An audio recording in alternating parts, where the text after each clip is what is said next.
పోతే మూడోది, చంద్రబాబు నాయుడు మీద కక్ష సాధింపు కేసు అని చెప్పడానికి మరో ఉదాహరణ ఏమంటే 2021లో కేసులు ఉండి 2023లో అన్ని ఒకేసారి పీటీ వారెంట్లు తీసుకోవటం. పీటీ వారెంట్ కోర్టు యొక్క డిస్క్రిషనరీ పవర్. ఏ కోర్టులో అయితే మీరు కేసు పెట్టున్నారో, ఏ కోర్టులో అయితే ఎఫ్ఐఆర్ దాఖలు చేస్తున్నదో ఆ సంబంధిత కోర్టులో లేకుండా ఈ కోర్టుకు వచ్చి మళ్ళా పీటీ వారెంట్ ఇవ్వండి, బయటకు వస్తే కనుక మళ్ళా లోపలేస్తామనేది.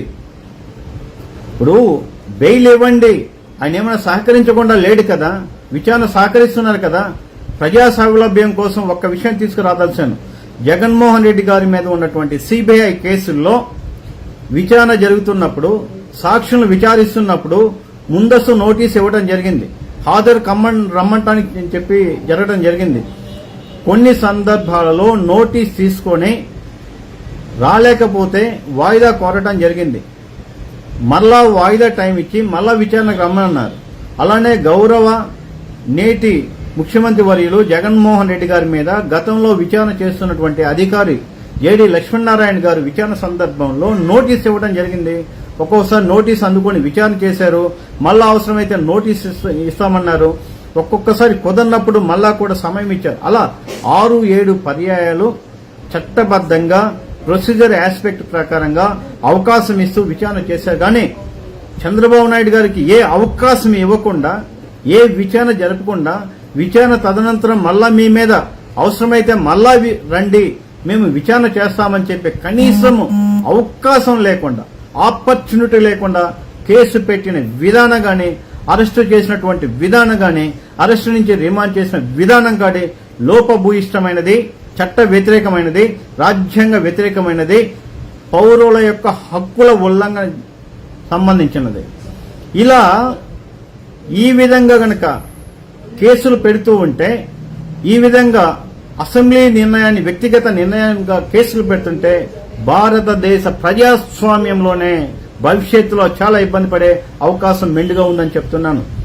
ఇంకొక ఇంపార్టెంట్ ఇష్యూ ఏమంటే, ఈ స్కిల్ డెవలప్మెంట్ కి సంబంధించిన కేసుకు సంబంధించినటువంటిది మొదట ఆంధ్రప్రదేశ్ విభజన జరిగి ఐటీ ప్రాజెక్టులో ఉన్నటువంటి ఉమ్మడి హైదరాబాద్లో ఐటీ సెక్టార్ అంతా వెళ్లిపోయి దిక్కుదోసిన పరిస్థితుల్లో, ఎలాంటి అవకాశాలు లేని పరిస్థితుల్లో, రాజధాని లేని పరిస్థితుల్లో కట్టుబట్టలతో వచ్చినటువంటి మన ఆంధ్రప్రదేశ్కి రాజధాని కోసం భూములు ఇచ్చినటువంటి రైతులని 33,500 ఇచ్చిన రైతులని రైతు భాగస్వామ్యంతో డెవలప్ చేయవలసిన రాజధానిని లేకుండా చేసి రైతులు 1700 రోజులుగా బయట పెట్టారు.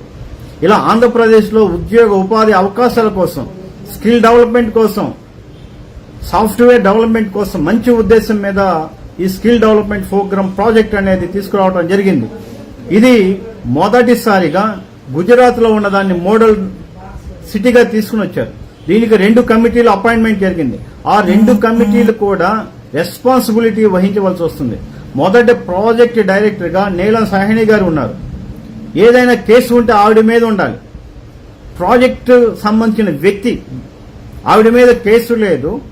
సంబంధిత అసెంబ్లీలో డిబేట్ జరిగి, అసెంబ్లీలో చర్చ జరిగి, మంత్రివర్గం నిర్ణయం తీసుకొని, మంత్రివర్గ నిర్ణయం ప్రకారం నోట్ ఫైల్ చేసుకొని, మంత్రివర్గ నిర్ణయం ప్రకారం బడ్జెట్ రిలీజ్ చేసి, బడ్జెట్ని విధి విధానమైనటువంటి నిర్ణయాలలో గౌరవ ముఖ్యమంత్రి వర్యులు నారా చంద్రబాబు నాయుడు గారు, మాజీ ముఖ్యమంత్రి వర్యులు నారా చంద్రబాబు నాయుడు గారు విధి విధానమైన నిర్ణయాలు మాత్రమే తీసుకుంటారు.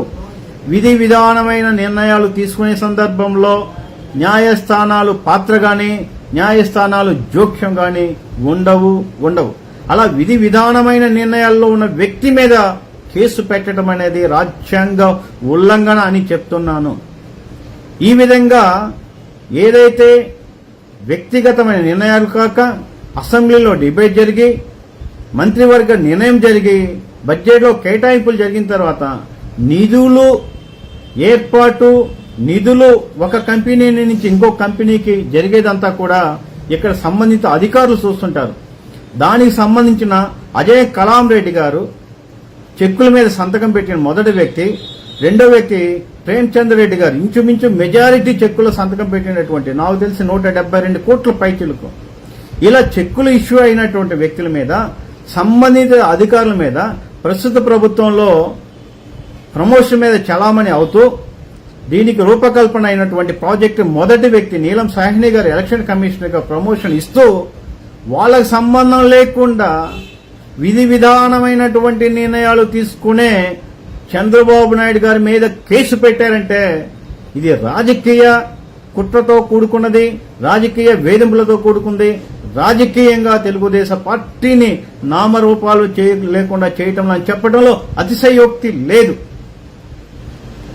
ఇప్పటికీ ఆశ్చర్యకరమైన విషయం ఏంటంటే డిజైన్ టెక్నాలజీ కానీ లేదా సిమెన్స్ టెక్నాలజీ కానీ మేము ఇన్వెస్టిగేషన్ సహకరిస్తామని చెప్తున్నారు. సంబంధిత ఆడిటర్ తీసుకుని వస్తే మేము అకౌంట్ అంతా చూపిస్తామని చెప్తున్నారు. దీంట్లో ఎలాంటి అవినీతి లేదని, అకౌంటబిలిటీ ఉందని, మీరు వచ్చినట్లయితే మేము దర్యాప్తు సహకరిస్తామని, ప్రతి దానికి పైసాతో కూడా లెక్క చెప్తామని చెప్పినప్పటికీ ఇప్పటికీ కూడా 2 కంపెనీలు విచారించలేదు.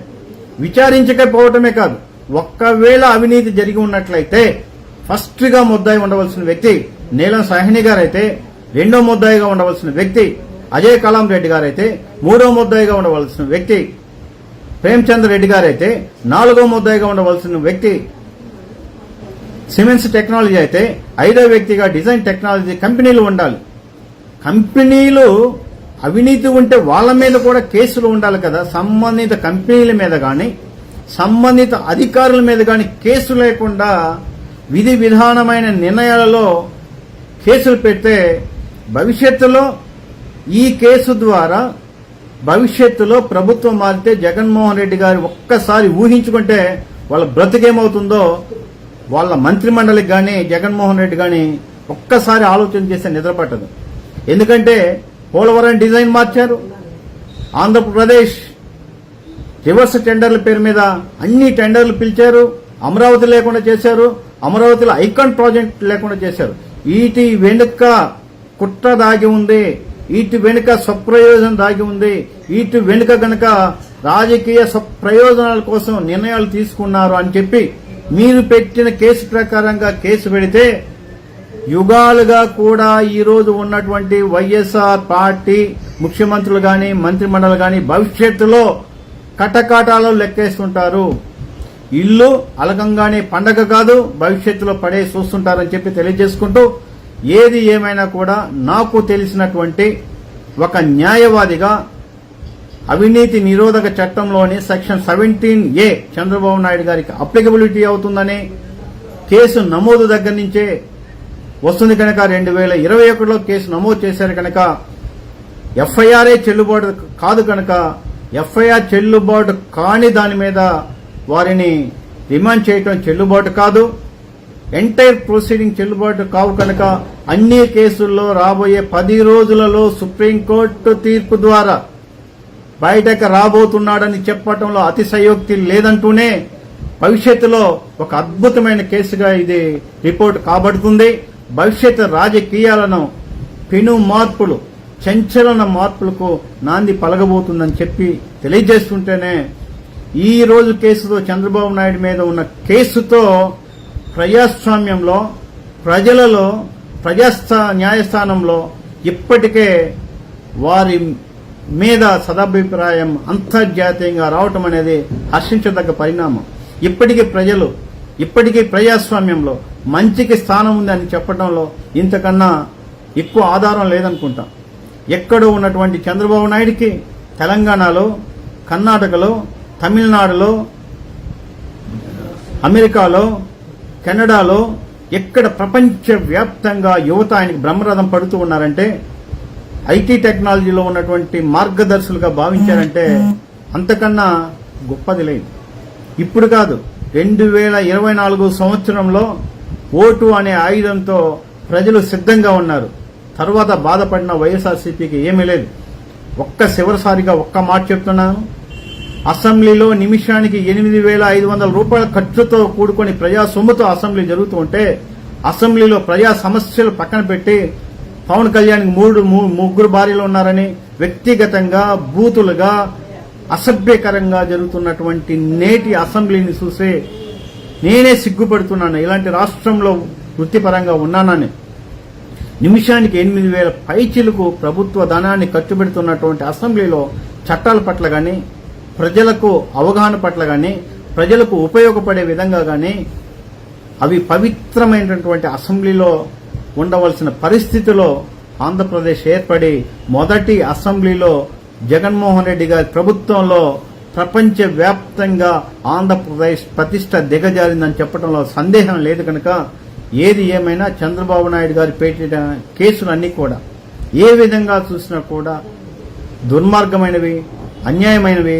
బెయిల్ లేకుండా 30 రోజుల పాటు ఉండటం అనేది చాలా తీవ్రంగా ఖండించదలసిన అంశంగా భావిస్తూ, పొరపాట్లు ఏమన్నా ఉంటే నేను రాజకీయాలకు అతీతంగా ప్రజల తరపున, ప్రజల ఆవేదనగా ఆంధ్రప్రదేశ్ రాష్ట్ర అభివృద్ధి ఎక్కడో దెబ్బతింటుందనే ఒక ఉద్వేగానికి లోనై ఈ విధంగా ఫేస్బుక్ లో లైవ్ ఛానల్లో రావడం జరిగింది. నాకు అవకాశం ఇచ్చినటువంటి మిత్రులకి, నేను మాట్లాడుతున్న సందర్భంలో లైవ్ లో ప్రత్యక్షంగా చూస్తున్నటువంటి వ్యక్తులకి నన్ను ఆదరిస్తారని ఒక్కసారి కూడా నమస్కృతులు తెలియజేసుకుంటూ ఉన్నాను. జై హింద్.